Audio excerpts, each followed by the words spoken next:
Hello, everyone. Hello, hello, hello. This is Coach Powell. Welcome again to Coffee, Tea, You and Me.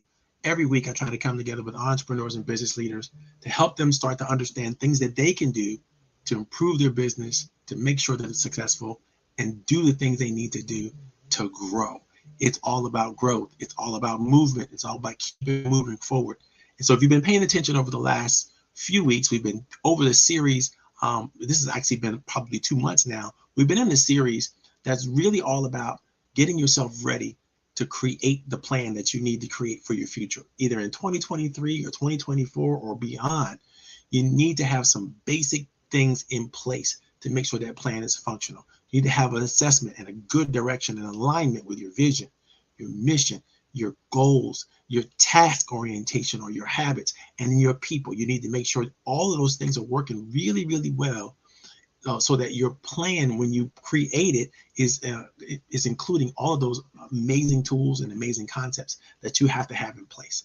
We have such an exciting show for you today because we're carrying on the theme that we've been doing for the last few weeks, and it's been about your habits or your task orientation. How are you going to go about the daily, weekly, monthly business of doing the things that you need to do? We started out talking to my good friend Kevin Williams, who shared with us, 7 valuable lessons about, how to create better habits. And we talked last week with my good friend Adam Pressman, who was talking about, the basic core skills that you have to have in order to change, in order to move your habits. And today I'm just going to give you sort of a recap really quickly on what you need to do to really talk about your habits, learn from your habits. And we're going to talk about some of the new modern techniques that we've learned from the neuroscience.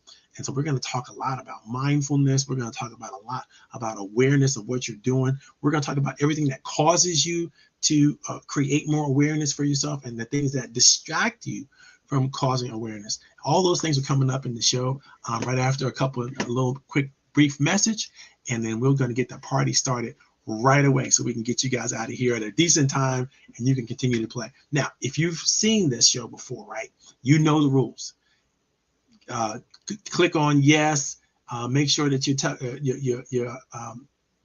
share us with everybody you possibly can share us. This is being broadcast on YouTube, on Facebook, and on LinkedIn all simultaneously. So feel free to make a comment in the chat.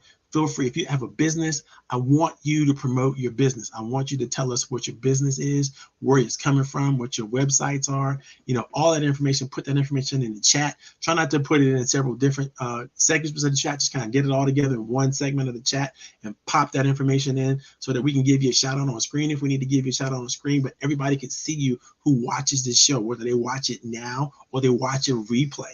And we're probably going to replay this show several times. So you want to make sure that you get your brand out there as much as possible. Also, if you have any questions about habit formation, any questions about coaching, how do you get your business going, moving in the right direction, my number's scrolling across the screen, but also put that information in the chat.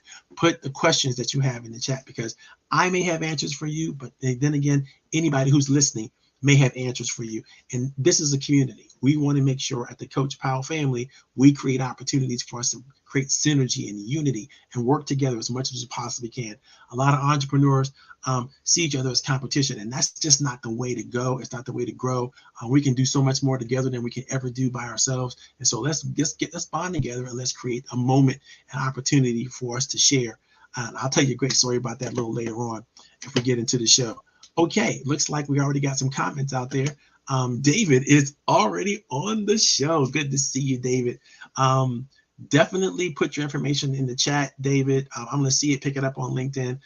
David's one of just our premier web developer, and he's doing such a wonderful job of working with entrepreneurs and business leaders and helping them pull together their website, make it right. I know some of you all think you got a website out there that's working right now, but I promise you, you don't. If you haven't looked at it recently and had it updated, you want to get David to look at it. David, put your business information in the chat so people can see you. Thank you very much. He's joining us from LinkedIn. That's great to see you out there. Okay, we're going to move this party on. I want to make sure as we can go to a quick little break and then we'll come right back.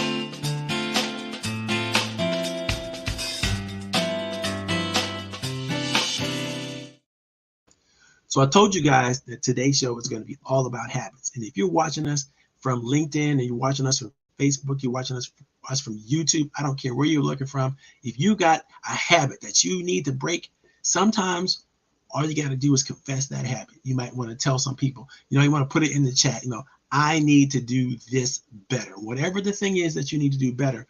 And you might find that there's somebody out there already who also has conquered that particular situation. And they might be able to tell you how they did it better. So don't be afraid to put it out there, because this is a community and we can work so much better together, like I said earlier, than we can apart. And when we're going to get into the recap, before we get into some of the neuroscience behind this, I want to tell you some of the things that we've already shared and some of the things that are available in our training guide that we're creating about habit change. And first of all, understanding what a habit is. A habit, by definition, is really a regular tendency or practice that's hard to give up. Usually, these habits are hardwired into our system. They're hardwired into our brain, which is our mainframe for all of our heart, for all of the actual actions that we take. And most of the things that we do, we are doing unconsciously. So the habits that we've built, the habits that have gotten us to where we are right now, are not necessarily the habits that we're going to want to have to move us forward in the future. And we have to know how to do that. We have to know how to make those changes, because these habits we now are ingrained in us. They're a part of our bodily condition, our constitution, if you will. Now, habits are different from a task orientation.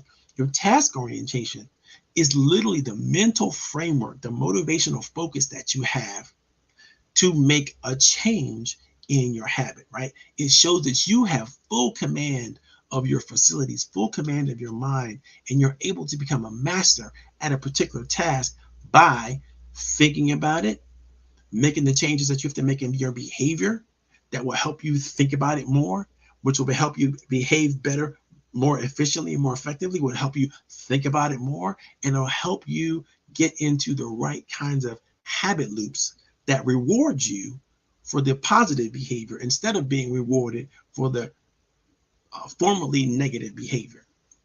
So one of the things I always encourage my clients, my friends, anybody who's ever thinking about changing their task orientation so that they can move into a better situation or create a better situation.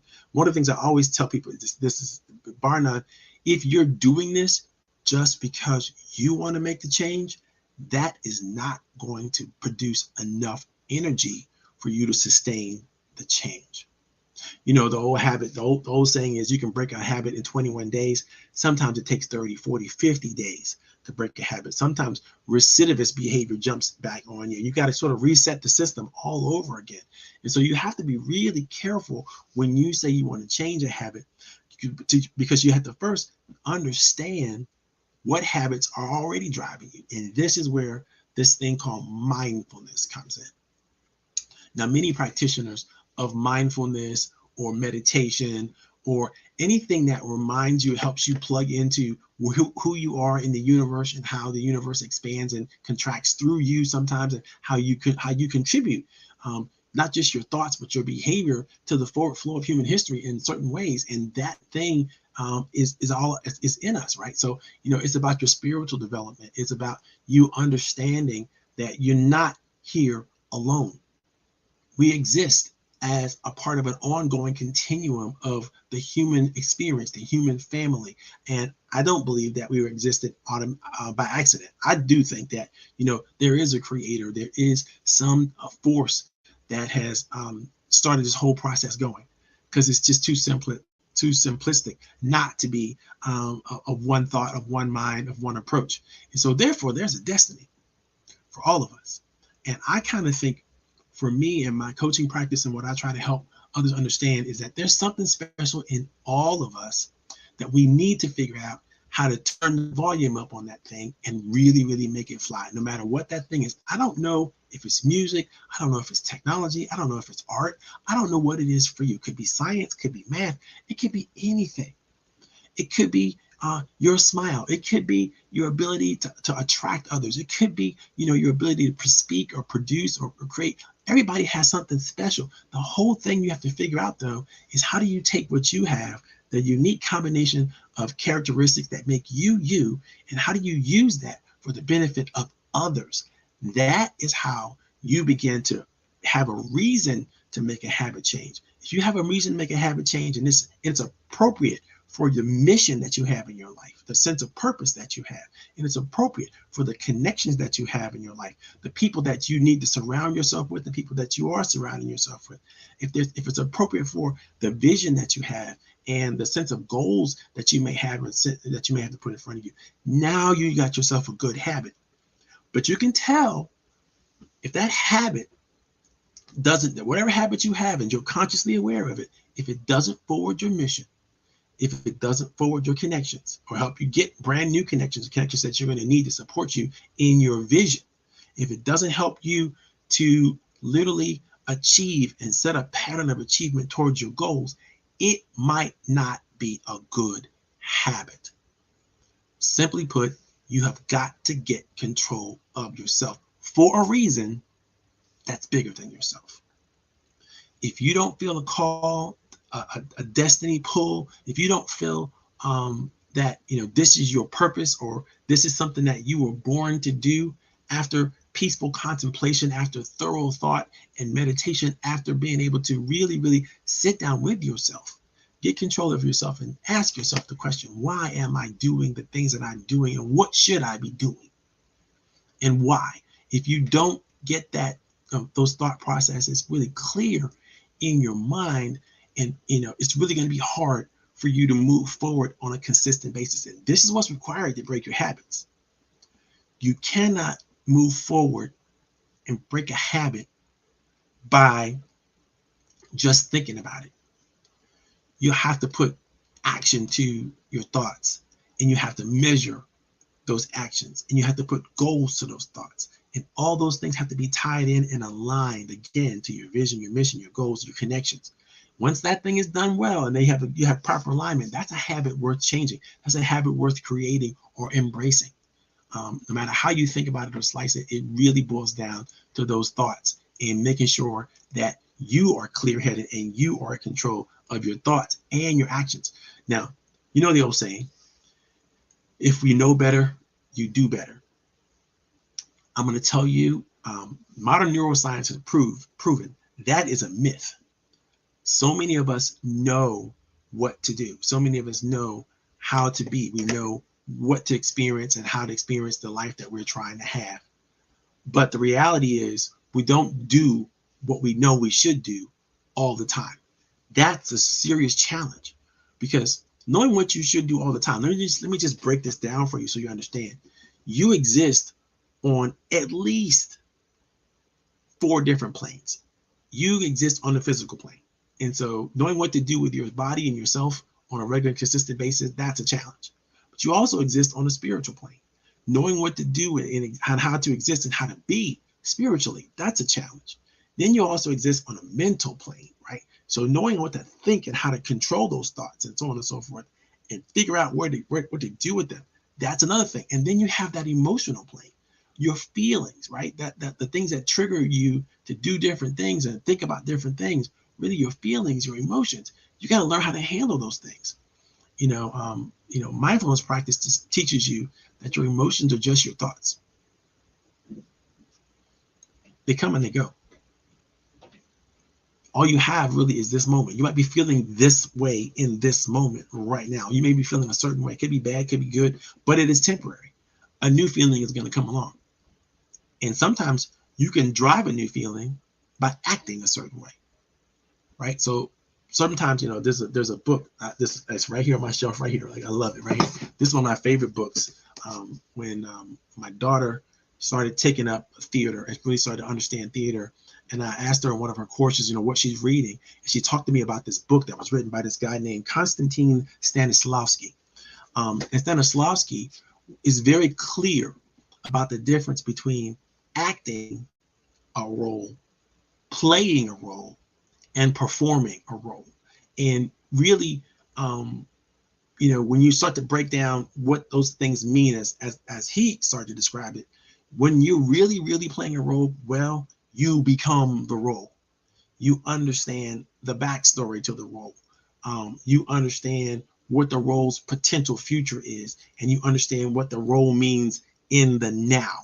in terms of how you express your thoughts, your feelings, your emotions on the stage or in front of camera, however you do it.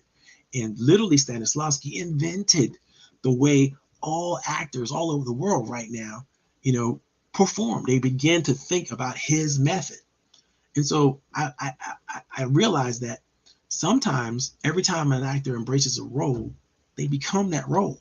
So a part of the identification that they bring to the role changes their identification, how they see themselves. And that's why a lot of them have to have, a lot of therapy, in between roles so that they can come out of that old role, re-embrace who they are, and then go into the new role. If they don't do that well, then it may show up in the art. It may show up in how they express themselves, and it may their original self kind of might peek out in the role that they're playing. If you notice some actors, they seem to be the same everywhere. Every time you see them, and no matter what the role is, they seem to be the same person, because they really haven't embraced the role. They're just being themselves in the role. And there's a difference, between, truly embracing the role that you're trying to become. And it's the same thing for you. When you're trying to change your habits, you're picking up a new role, right? You have to have a reason to pick up that new role. You have to have a backstory for that role. Why are you doing this in the first place? What changes have happened in your life that's causing the necessity for you to make this change? And how do you build the neurons, right? You need to build, your brain is literally a function of not just what you think about, but what you do. And so as you begin to put together the right habits, you're teaching your brain that this is a better way to be. This is a better way to do things. This is a better way to come. And it's going to remember how to do that. It's going to get better at it because it's going to build the neurons that it needs to build in order for you to turn that habit into autopilot, into muscle memory, into the things that you need to do to progress and move forward. And so we talked about habits, and we talk about task orientation a lot with our clients because it's so super important. Almost anytime you think that you want a new reality, you have to change your behavior. There's no way for you to keep doing the same things you've been doing and experience something new at the same time, or have a new experience at the same time. The world could change around you, but you're just going to keep plugging around, doing the things that you used to do the same old way you used to do them, because that's what's comfortable for you. And that's what's comfortable for your brain. Your brain actually rewards you for doing the same things you've been doing, right? It lets you know, I'm all right. I'm okay. I'm doing this and I'm okay. Think about it. We human beings can get used to almost any condition. We can almost learn to love almost any situation, right? Look at prisoners of war. Look at people who have been in concentration camps, and some of them have been able to eke out a life that they thought was okay. Even slaves had a hard time sometimes leaving the plantation, and that's because they have gotten so used to the conditions that the conditions don't even bother them anymore. It just is what it is. And it's the status quo. And it's hard to always break the status quo. Whatever you're used to doing, whatever human beings are used to doing, they want to continue to do them. They still want to follow the same old rules. Story after story, when the scientists knew that the earth was round, you know how hard it was for them to convince the religious community or other communities that, it's not flat. We were, and by the fact that not only is the world not flat, it's actually spinning, right? It was difficult. It took hundreds of years to break through old traditional values and old traditional processes for the new norms to take hold. In some places, they're still not there. And they're still worried about, the stuff that they used to worry about as if the earth was flat, like we're going to sail off it or fall to the edge or go into purgatory. Some people still believe that today. So think about that. Think about the fact that, it's hard for us to change our minds about something. Once we've decided and started put it into lore and write it down in books and share it back and forth with one another, it becomes difficult, becomes the way things are.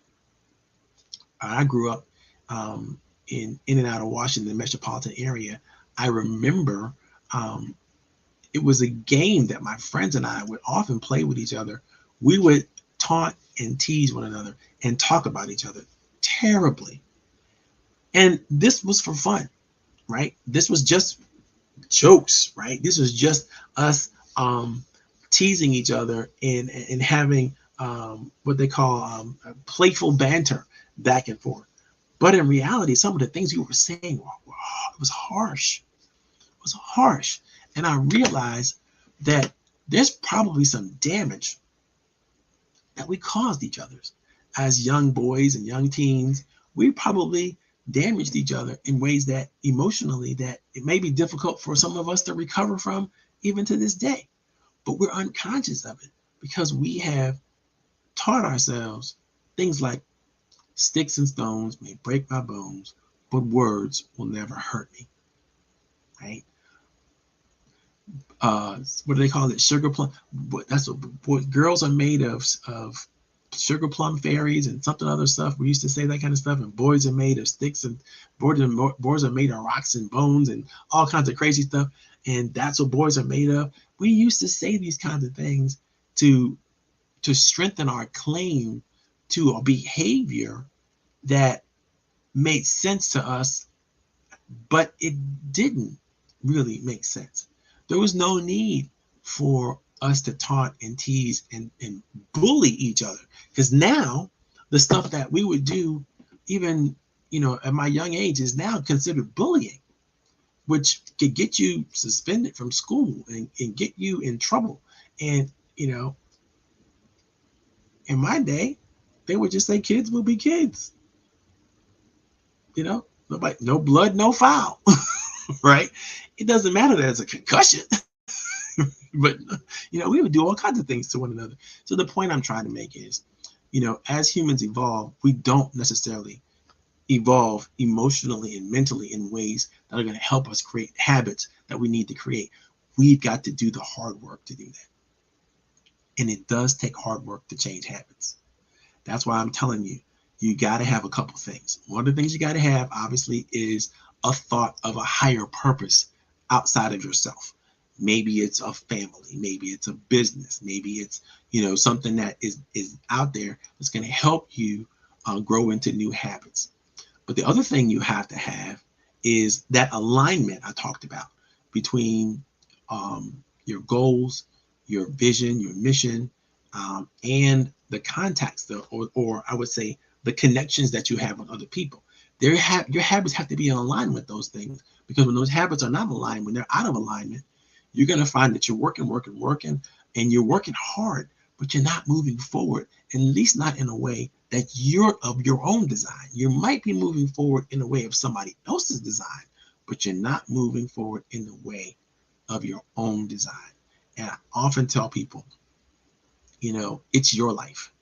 You have an opportunity now to grab it and embrace it and do the things you want to do. And millions of people are doing that, right? If you look at what's going on in the job market right now, people are leaving jobs left and right, moving to places where the economy is more friendly to a lower salary, because they realize that money does not drive happiness. Success and accolades does not drive happiness. What drives happiness is your ability to connect with others, to be loved, to be cherished, to be kind. Those are the things that drive happiness. Success comes after happiness. If you find that your success comes without happiness, you find you won't keep the success. But if you're happy and then you become successful, you find that you can stay successful. That's how happiness works. One drives the other. Happiness drives success, not success driving happiness. And we've gotten that twisted a lot in, I would say mostly in the Western world, because we bought into the fact that if we work hard, if we get good grades, if we dream big enough, if we, get all the nice material trappings and so on and so forth, we'll be happy. If we build the right relationships and we get the right family, we'll be happy. We won't. None of that stuff makes us happy unless you're happy already. Now, and I'm not just preaching to you guys. I want you to know the neuroscience has already proved this. If you're already happy, if you're already content, you're already satisfied with who you are, where you come from, what your life is, what the potential of your life can be, guess what? You're going to realize that potential a lot sooner, a lot better, and you're going to be able to sustain it a lot better than somebody who's just going from thing to thing to thing to thing. That's not really a good definition of themselves, not good understanding of who they are, why they're here, what they're meant to do, who they're meant to impact.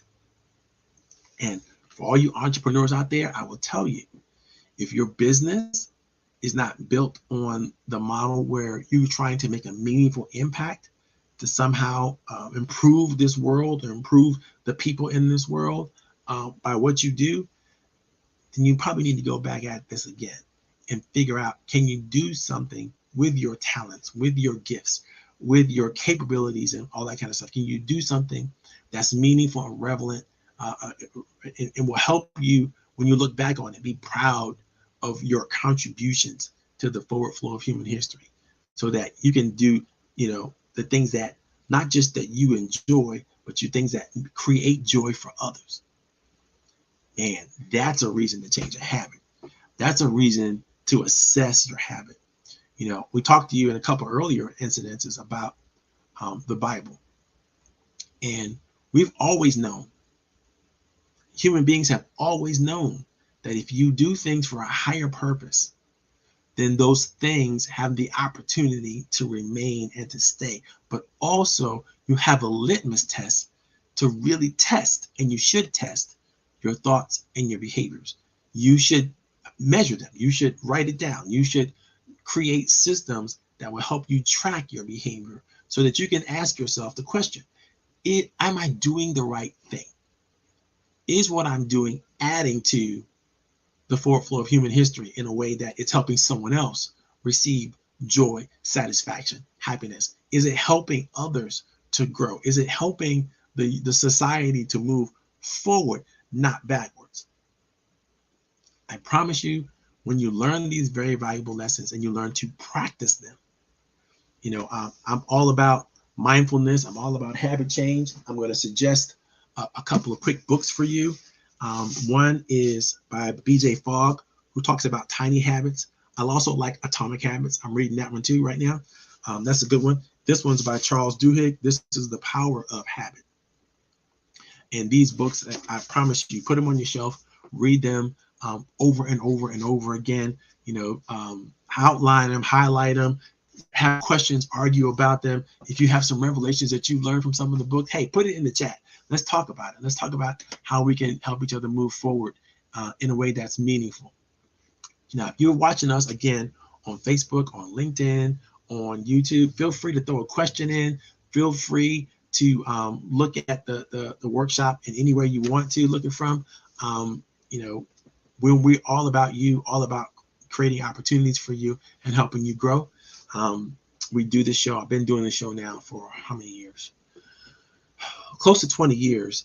I used to do this sitting at a Panera Bread with a whole bunch of entrepreneurs. So every Friday I would get together and we would just talk about things that we thought were good for business. And then when COVID hit, we moved online. So this is well over my 200th show that I produced every Friday since COVID started. So we've been, and I do this show, and I also do Inside the Business Mind, by the way. For those of you who are interested in that show, that's going to be great. And the last thing I want to share with you is, I can't do it tonight because I don't have it loaded up. But I got a conference coming up called the Leverage Up Conference. It's coming up on the 28th and the 29th of April. It's going to be a Friday night VIP section. That's only going to be for partners and sponsors. And then on Saturday, all day Saturday, we're going to have a full out business conference. And we've got panelists coming from every walk of life, from venture capital to alternative investment opportunities to crypto and blockchain, and how all those things can be used, and housing and infrastructure. We talk about all those things. We talk about politics. We talk about the economy. We talk about the social structure. We talk about the legal opportunities that are out there. We talk about the technological opportunities that are out there. And finally, we talk about the ecosystem in and of itself and how all small businesses can participate in all this. If you haven't gotten your ticket for Leverage Up, I suggest you go get it. Google it. Leverage Up, April 28th. Or April. Just Google Leverage Up April on Eventbrite, and you're gonna find it. And then you can purchase your ticket and get in for the discount tickets, because those are flying right now. And if you haven't gotten your ticket, I suggest you get your ticket. I would give you. I'm gonna post the link in the show notes, so that if you come back to the show, you can get that link if you can't find it, and that way you can buy your ticket. I think I built this for everybody. I built this for everybody to grow, everybody to learn, everybody to find something that they could take away from it. And that's why we do it. We do the conference every quarter. And so as new news hits the street, the CHIPS Act hits the street, and the new Investment Act hits the street, or the president just signed a new bill to put more money into the economy for manufacturing in some way, shape, or form. All that hits, and then we figure out, how do we track this money? How do we get more opportunities for entrepreneurs and flow down to all the small businesses, small women and minority-owned businesses, which I live for, need opportunities and need barriers to be taken down. So we teach people how to do that. How do we fight these barriers? How do we remain resilient? How do we create the opportunities we need to create for our small businesses to win, and win often? That's it, folks. Had a great show, had a great time. I loved hanging out with you guys. But I'm going to call it close if I don't see any questions out there, and I don't see any questions out there. And so we're gonna call this party to the close. But again, if you're watching this, even if you're watching the replay, put your information in the chat. Play with us. If you're watching one of the older shows, same thing. Put your information in the chat. Put your business stuff in the chat. This is a business-friendly environment. I want you to think of it as that, and I want you to enjoy it and grow. This is Coach Powell signing out from Coffee Tea, You and Me. I'm going to go have myself a sandwich right about now. See you later, guys.